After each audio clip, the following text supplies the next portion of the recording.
Hello and welcome to Brokenomics. And in this episode, we're going to be talking about China with two superb analysts from China Uncensored. We've got Chris and Shelley. Guys, thanks for coming on. It's great to be here. Yeah, thanks. Definitely. So tell us about China Uncensored and what is it that got you guys into this?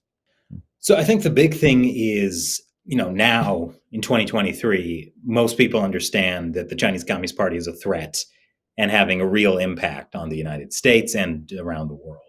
Mm-hmm. But when we started the show in 2012, it was still kind of in the post-2008 Olympic days people had. They saw the opening ceremonies and were like, oh, wow, China's amazing. It's up and coming. It's so different than that Tiananmen Square massacre era that was only about 20 years before. People just didn't know anything about China. I talked to people and they still thought China was a democracy because they have a quote unquote president. So we wanted to just get the word out that the Chinese Communist Party, communism, it is a real and present threat. The second Cold War has been going on for a long time and just people weren't aware. And we thought if we used a little bit of humor, some sarcasm, maybe we could get a little more people to actually watch. Well, it's fantastically successful. I know you've got a huge viewership, so clearly you're resonating with people. It seems that way. I love hearing comments from people. We have a great comment section. YouTube comment sections can be sometimes dumpster fires, but I think we have a really good community on the show. Fantastic. And Shelley, what's your background? I was born in China, came to the U.S. fairly young when I was about 4 years old. And my interest in China was primarily cultural until I was a teenager, and then I had some family friends who were arrested in China for practicing Falun Gong. And these were family friends who had been literally visiting my parents and I like a month before in America, and we took them to Washington, D.C. and the White House, and we were walking around the Capitol building, and then a month later they were literally taken to a police station. So it was like a very dramatic thing, and they had a daughter who was my age who was basically left orphaned at home because both her parents were suddenly arrested. So it was kind of, for me, like a political awakening in terms of like what the Chinese Communist Party actually was, because my parents had lived through the Cultural Revolution, they had lived through the famine, but they kind of tried to shield my sister and I from the reality of the political situation. My uncle had been protesting on Tiananmen Square as a student, but I knew about these things, but like I was so young that I couldn't really grasp what they actually meant for the lives of the people in China at the time. So, after like my mother's best friend spent, 5 years in prison, and she came out like blind in her left eye from being electrocuted by cattle prods, like that was like a huge change in how I viewed the country where I was born. And I had been very proud to be a Chinese person, and it was a huge shock to my system. So like that's when I started doing a lot of like human rights work with like Amnesty International in college and things like that. And eventually that led me to doing journalism, initially like financial journalism related to China, and then kind of met Chris through my sister. Actually, they were going to college together. And like eventually when Chris came up with the idea of China Uncensored, like I was like, this is what I've always wanted to do. I've always wanted to have a show that's like The Daily Show, but for China. But I didn't think anybody could pull it off, and then Chris did. Yeah, I mean, it's been enomously successful. And actually, I wasn't going to ask about historic topics, but since you brought it up, let's touch on Tiananmen Square, because I remember the way it was portrayed here in the West. It was portrayed as if it was an uprising for democracy, as if Chinese people were looking to vote for their local town council or whatever it is. I've heard a lot of takes since that actually it was an economically led issue, that inflation had been high and unemployment was getting out of hand, and it was primarily that sort of pushback against that. What's your perspective, having had family members who were actually there? What was Tiananmen Square actually all about? I mean, I think initially what happened was that the Communist Party had decided in the 80s to do economic reforms because essentially their economy was dying. So there was a lot more economic freedom suddenly, and I think that was definitely the catalyst for a lot of students deciding that, with economic freedom, maybe this is also the time to ask for more political freedom. And it wasn't initially that people were asking for, a democratic system, because they didn't really understand what that meant. Like, they grew up under a communist system, that they were asking for the communist system to give them more political rights and freedoms, the way that they were slowly expanding to more economic rights and freedoms. But in the end, the Communist Party, essentially wasn't interested in that. And I think it was clear now that we know in retrospect that they were always going to politically crack down on the students. But at the time, I think the students had a lot of hope that the party could reform. I mean, a few years ago, we interviewed a man who was a student protester in Tiananmen Square, and he had his legs crushed by a tank when the tanks rolled in, and so he lost his legs, and it took him many years to get out of China. But he told us that at the time, he felt like they were a bit naive about the Communist Party, that they felt like their parents lived under the Cultural Revolution, but they didn't tell them what had happened during the Cultural Revolution. So, they were naive and felt like the party could reform, that they could ask for reforms from the party. And so he said that now one of the things he does is talk to young Chinese people about Tiananmen Square, which many people don't know actually happened.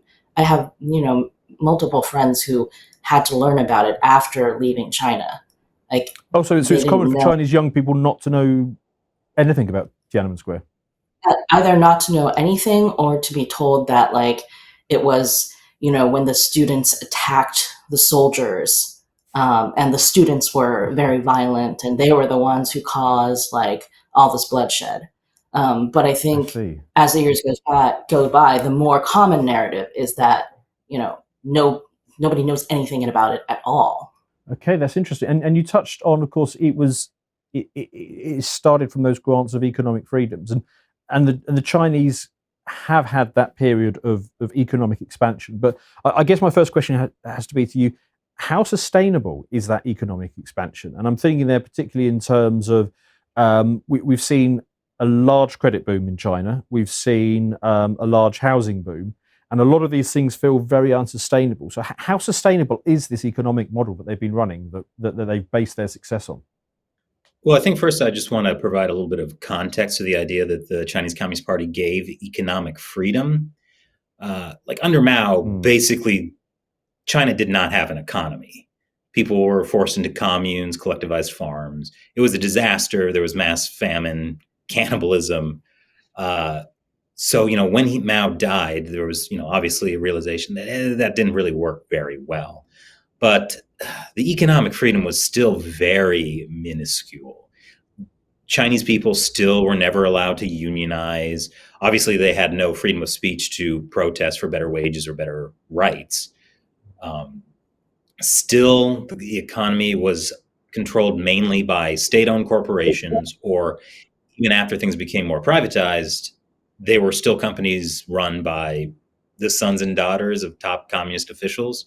You still basically have to be a Communist Party member to reach an upper echelon of Chinese society. So the Chinese Communist Party still has tremendous control over all levels of society, including the economy. So when we say there was more economic freedom in China, there's an asterisk next to that. Freedom under communism. The challenge is put to me often. We often talk on this channel about how the West is facing a severe credit boom, and the issues that they're running up against that, this constant credit expansion. But that's also been happening in China, and China have also got the added complication of the credit boom that we've experienced, coupled with the boom that we had back in 2008, which is that housing boom. You've got these large, this sort of cultural push to invest in property rather than perhaps what the Western model, which is more towards stock investing and perhaps crypto and a number of other things. So I'm just wondering, how close do you feel that this is to a real fission point? So we just actually talked to an expert who specializes in the Chinese economy. His name's Christopher Balding. He made a very good point. He says that the Chinese economy has reached its event horizon. And the event horizon, that's the point where when you get too close to a black hole, you can't escape. You're going to be sucked in to the black hole, period. And you sort of see this kind of the brilliance of how the Chinese Communist Party leveraged the state control over its economy for propaganda purposes. So 2008, there was a crash. Certainly, it made the Western economic systems and the Western powers seem pretty weak and bad. Essentially, what China did with the communist state control of the country was just build everything around debt, funding massive infrastructure projects. So it kind of created an artificial boom. And this had a really profound propaganda effect because, number one, for Chinese people, who, as Shelley was mentioning, people who grew up under the Cultural Revolution, times where China had absolutely nothing, suddenly they see all these skyscrapers going up. Their little podunk town now has a big airport. So to them, it seems like, hey, China's really massively building up. And to Western observers, it's like, hey, a lot of the infrastructure in the West is crumbling and in decay. China's building all this new stuff. This is fantastic. They must really have something to their system. It's a sort of constant meme that you see on Twitter of the Shanghai by night, and it looks absolutely fabulous. Yes, exactly. That's very powerful propaganda. And keep in mind, most of China does not look like that. China today is still a very, very poor country. I think it's like 600 million people still make less than $10 a day. It's still a very poor country, but there is this show that really attracted a lot of Western investors and people like Michael Bloomberg, who see, hey, China can build bridges. The problem is, like some village in the middle of nowhere doesn't need a massive airport. That's not based on the market. And so as this debt bubble kept growing and growing, the Chinese Communist Party managed to keep kicking things down the line. There was a big stock market crash a few years ago. They kind of saved that by pumping everything into real estate. The real estate is exploding now. And you've basically come to the inevitable conclusion of their economic model, one of just constant pumping in debt. And now they're reaching a point where it's just not sustainable. Yeah, I would say that it isn't so much that like culturally Chinese people want to invest everything in property. It is that historically there haven't been anything that they could invest in. Like until the 90s, you could not even own property in China privately. Like if you had an apartment that was given to you by your workplace, which is like a state-owned workplace, you work in a work unit, you are assigned an apartment, kind of like, Soviet Union style. So the idea that people could buy property when essentially as part of like these economic reforms, the government tried to like essentially make it possible for local governments to make money by selling property, like by selling land to private companies, the developers who can then build these apartment buildings, skyscrapers on this, what used to be farmland or whatever. That was like a way for local governments to make money because like in China, the way that taxes work is like taxes go to the central government. Local governments cannot levy their own taxes. So primarily the way that they make money for the last 30 years is to sell land to developers. And then like at first this worked because there was a lot of land and, there was like a huge market because people weren't able to buy housing before. So now you had people being like, okay, I'm going to buy, when you start to have this like more income and you start to save and you start to be like, okay, I can buy, not only like one apartment, but I can buy 2 apartments, 3 apartments. Like this is actually how I'm going to save my money. it is by investing in property, because the real estate market just keeps going up, and the government will guarantee that it goes up, partly because local governments need that money. They need the developers to keep buying land, so they need that property to keep going up. Plus, everybody has investments in there, including like communist officials. Like, they put a lot of the money that they get through bribery and corruption into these real estate markets as well. So, everybody had this vested interest in the property market keep going, increasing. And then every time you think that the bubble's going to pop, the government will save the private developers from Yeah, I bankruptcy. forget what it was. It was maybe 18 months, maybe 2 years ago, that one of the big real estate banks was on the verge of going under. It was rescued by the Chinese, and a lot of people were saying that was going to be the moment. So what was that, Chris? Probably Evergrande. Yes, Evergrande. You're thinking. Yeah, so we feel that they're sort of in the same sort of situation as a lot of these Western countries. They are just basically trapped in a debt spiral at this point. And they kind of are a one-trick pony, like, in terms of, like I said, like the local governments are, basically dependent on these land sales. So in the same way that the Chinese economy grows is through GDP growth, right? So through infrastructure development, because every time you build something, that adds to GDP. So if you've got a target of, this year we have to reach like 5.5% GDP, 6% GDP, like, how you're going to do it is by building bridges, even if you don't need them, building apartment buildings, even if nobody's going to live in them. And so, like, they're financing all of this now through like increasing amounts of debt, but like they can't really stop doing that, because that would essentially, grind the whole economy to a halt. And all of the numbers that they need to show, like these local communist officials need to show their superiors that they're doing something right, so they don't get fired, like that, they're all incentivized to keep building on more and more debt. Yeah, I mean, I've always been sort of reticent to use GDP as my sort of primary measure for the economy, because, I mean, well, in China's case in particular, you are dependent on the government to tell you what that number is in the first place. But secondly, it's just a measure of spending. It doesn't tell you whether that spending is particularly useful. You can literally build a bridge to nowhere, or empty skyscrapers, and it still counts towards GDP. What about the living standards of Chinese people?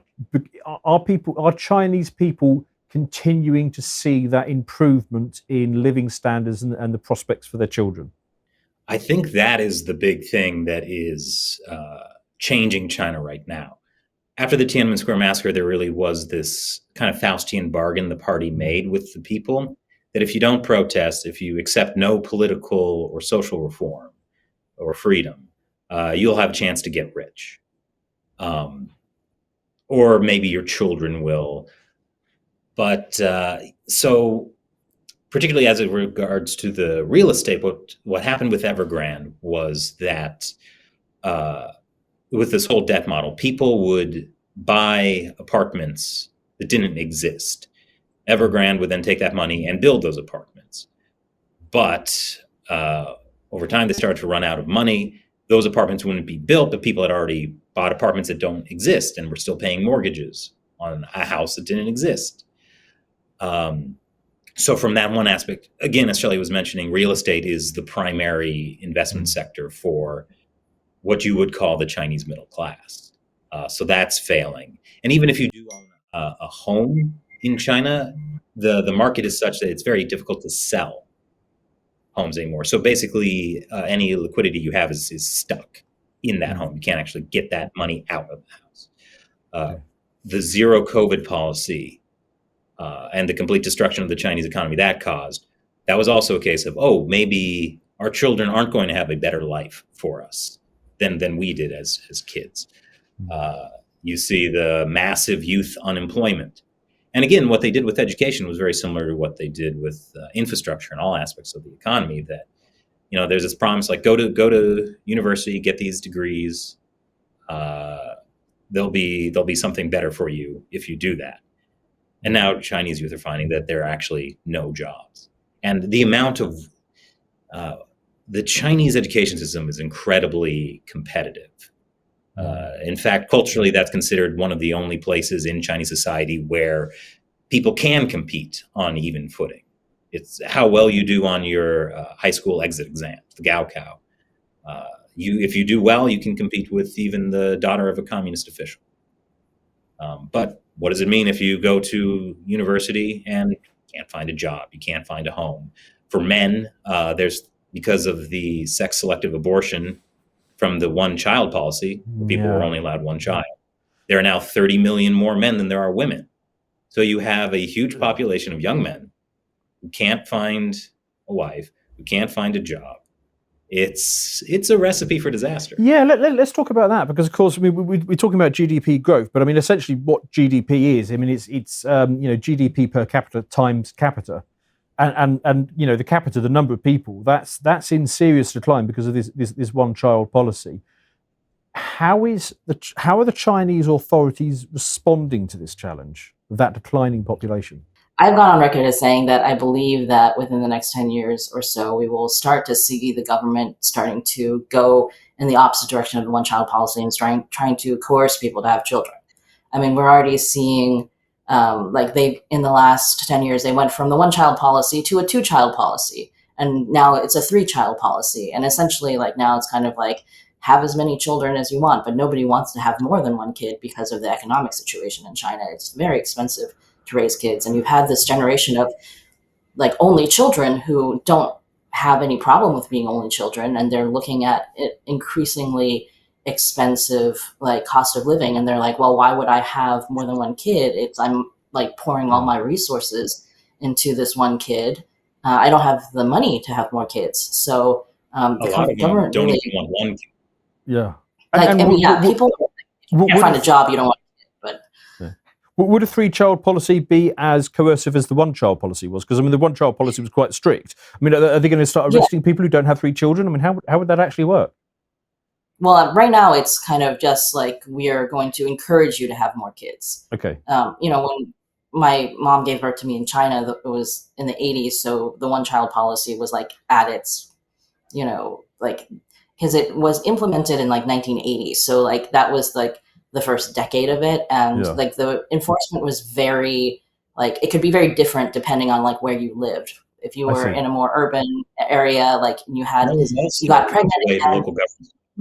Oh yeah, the family planning was one of the ways that governments made money, because they could fine people for having more than one kid, and the fine would be equivalent to a year of salary or more, depending on what level of society you're in. And if you could not pay that, then that's when the forced abortions and things came in. Although for more rural areas where people would not be able to pay that kind of money, the forced abortions were a lot. I mean, it was very barbaric. Because the way that China exists under the communist system, a lot of things are targets, right? You have your GDP target, but you might also have a target you're not allowed to have more than 100 births in a year in this county or something like that. And so officials, there are now stories coming to light of these are extreme cases. It's not the way it was around the whole country, but there are, things coming to light about how local officials literally were killing babies that had already been born, so they wouldn't have to report that they had violated the target number of children born. It's just these. It's very important. They love the Shanghai skyline imagery. Yeah. All of this is what's behind that. Yeah, I mean, it is horrifying. And what the one-child policy created is kind of this almost permanent underclass in China, because there's also the hukou system, which is a household registration system. So if you have a rural hukou, you cannot go and live and work in urban areas legally. So what started to happen is that but all the factory jobs are in urban areas. So people would kind of, have to leave their children behind to go work in these urban areas. If you had an undocumented second child, they would not have a hukou. So they don't have a household registration. So they become essentially an illegal immigrant in their own country. Extraordinary.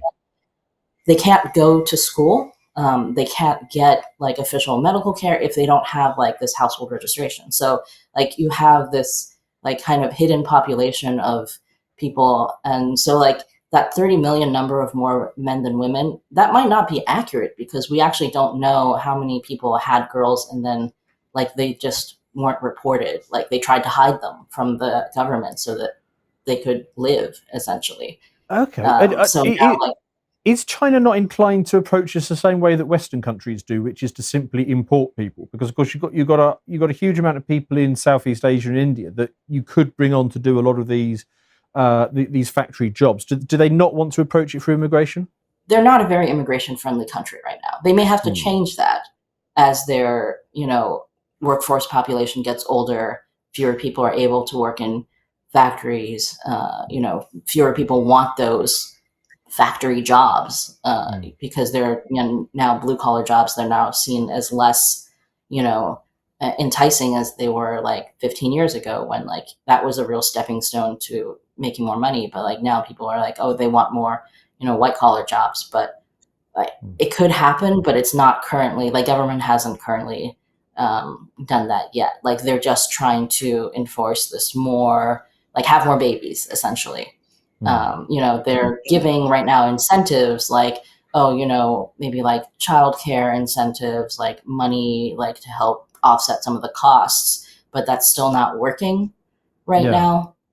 They're trying to get people to get married, have kids younger, which goes against like the education message that they've been pushing for decades, which is like get higher education degrees. And like about a decade or 15 years ago, they actually started this campaign called about like leftover women, where the China Women's Federation, which is the official like feminist organization of the Chinese Communist Party, started this campaign to call women who are over the age of 26, highly educated women over the age of 26 who weren't married yet. They called them leftover women. And they started this whole propaganda campaign about how you don't want to be a leftover woman, like nobody's going to want you. And the purpose of that was to shame these women into getting married and having kids younger, not just to increase the quantity of the population, but to increase the quality of the population. And like they would use words like, increasing the quality of the population, which I mean, to us in the West, maybe sounds a little like eugenics, but like, they're but like the we're trying to make is that right. When did the one-child policy end? It ended about a decade ago. I forget the exact year. COVID time. Okay. So I'm just thinking if it started in the early 80s, so I mean you're going to get a reduced supply of people in their 40s, and if it ended about a decade ago, I mean, so it's really over the course of the sort of the next 20 years, you're going to get that really strong impact on the working age population. I mean, it seems like this is a problem that is really going to hit home for China in the 2030s and 2040s in quite a serious way, unless they change something significant, which is to go to, because if you try and shame women into having more children now, you got another 20-year lag, and that's not going to do you anything until later in the 2040s. Like the idea of having foreigners come in and work. I don't think the Chinese Communist Party would like that. One, because you have a whole population of people coming into the country who have not been from birth ideologically educated the way the party wants. That adds an element of instability.